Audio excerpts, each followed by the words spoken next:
ये जो हमारे क्वेश्चन है वो है श्रेणी क्रम संधारित्र के श्रेणी क्रम समूह से आप क्या समझते हैं तथा इसकी धारिता के लिए सूत्र की स्थापना।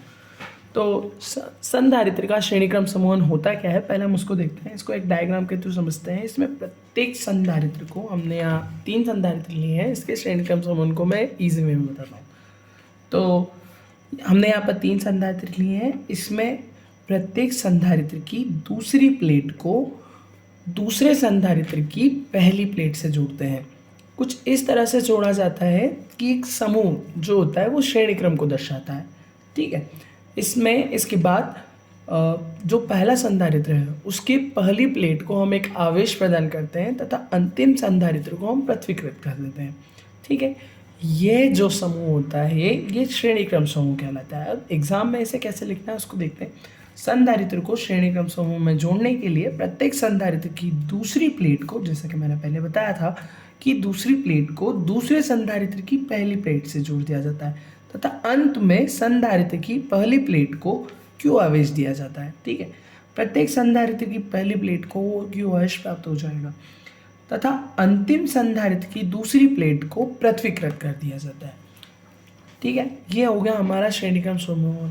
अब धारिता के लिए जो सूत्र उत्पन्न होगा उसमें जो चीज़ें मानना पड़ेगी हम उसको देखते हैं।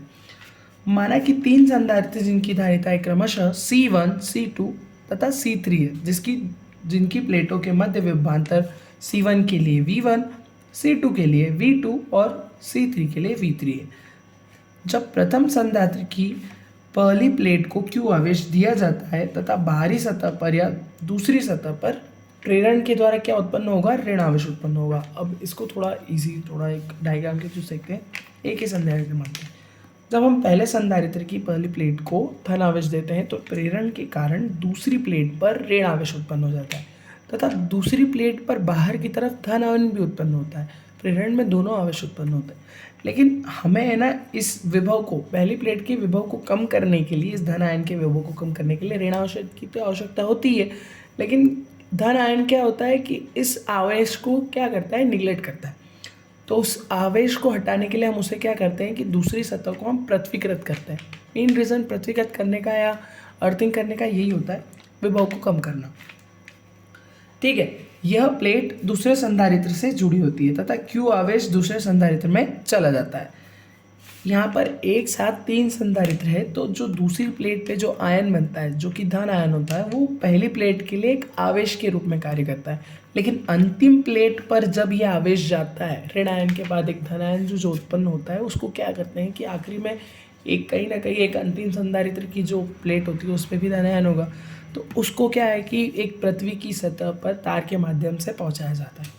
ठीक है, और ये प्रक्रिया आगे चलती रहती है। इस प्रोसेस पे आपके संधारित्र पे डिपेंड करता है कि आप कितने संधारित्र यूज़ कर रहे हो। तो प्रत्येक संधारित्र के लिए क्या क्या धारिता होगी। अभी हमने 3 संधारित्र लिए, तो तीनों की अलग अलग संधारित्र निकालेंगे या उसकी धारिता का मान निकालेंगे। तो C1 संधारित्र के लिए उसकी धारिता का मान C1 is equal to Q/V1, जो कि विभव था उसका V1 यहाँ पर। C2 के लिए आवेश Q था और उसका विभव जो था वो हमने पहले ही मान लिया था, वो क्या था, V2। अब C3 के लिए भी वही प्रोसेस है, उससे हमने मान निकाला। अब इन तीनों समीकरणों के अलग अलग मान निकलेंगे। इससे V1 का मान निकाला हमने, C2 ये दूसरे वाले विभव से हमने V2 का मान निकाला और तीसरे समीकरण से हमने V3 का मान निकाला। अब इन तीनों संधारित्रों के श्रेणी समूह में अगर हम माने कि पहले संधारित्र का V1 था, दूसरे का V2 था और तीसरे का V3 था। ठीक है, लेकिन इस संपूर्ण संधारित्र का अगर एक विभव माना जाए तो वो इन तीनों संधारित्रों के योग के बराबर होगा। तो हम ऐसा लिखेंगे, यदि परिणामी विभव V हो तो V is equal to V1 plus V2 plus V3। अब तीनों के समीकरण के अभी हमने मान निकाले।